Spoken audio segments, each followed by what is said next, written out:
வணக்கம். பழைய old question பேப்பரில் ஏற்கனவே ஒரு 10 போட்டிருக்கேன். அடுத்து ஒரு 10 கொஷின் பார்க்கலாம். ஃபஸ்ட்டு கொஷின் பார்க்கலாம். புறநானூற்றில் சில பாடல்களை ஆங்கிலத்தில் மொழிபெயர்த்தவர் ஜி.யு. போப். திவ்ய பிரபந்தத்துக்கு உரை எழுதியவர் பெரியவச்சான் பிள்ளை. பெருஞ்சூளையினால் ஆட்கொள்ள அடைந்துய்ந்த தெருளும் உணர்வில்லாத சிறுமையேன் யான் என்றார். இவ்வடிகள் யாரை குறிப்பிடுகிறது? நாவுக்கரசர் சொல்லியிருக்கார் இந்த வடிகளை. நாவுக்கரசர் என்பது திருநாவுக்கரசரை குறிக்கும்.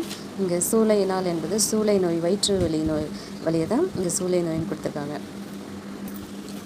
அடுத்து பொருந்தாத இணையினை கண்டறிக.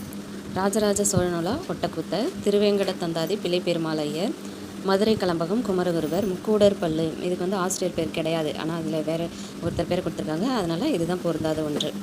அடுத்தது உலக பொதுமறை என போற்றப்படும் நூல் திருக்குறள். கடுகை முத்து புலவரின் மாணவர் யாருன்னா உமறு புலவர். பேராசிரியர் பே. சுந்தரம் பிள்ளை அவர்கள் யாரை ஞானாசிரியராக கொண்டு ஒழுகி வந்தார் அப்படின்னு பார்த்தீங்கன்னா சுந்தர சுவாமிகள். அடுத்து முற்காலத்து இசைத்தமிழ் நூல்களில் ஒன்று பெருநாரை. பம்மல் சம்பந்த முதலியார் முதலாக எழுதி நடித்து நாடகத்தின் பெயர் என்ன? புஷ்பவல்லி. அடுத்து ஒரு பொறுத்துக்க கொடுத்துருக்காங்க. அவங்களோட இயற்பெயரை கண்டறியணும். பாரதியார் அவரோட இயற்பெயர் சுப்பிரமணியன், பாரதிதாசன் சுப்புரத்தினம், சுரதா ராஜகோபாலன், வாணிதாசன் அரங்கசாமி. நன்றி. அடுத்த வீடியோவில் பார்க்கலாம். நெக்ஸ்ட்டு 10.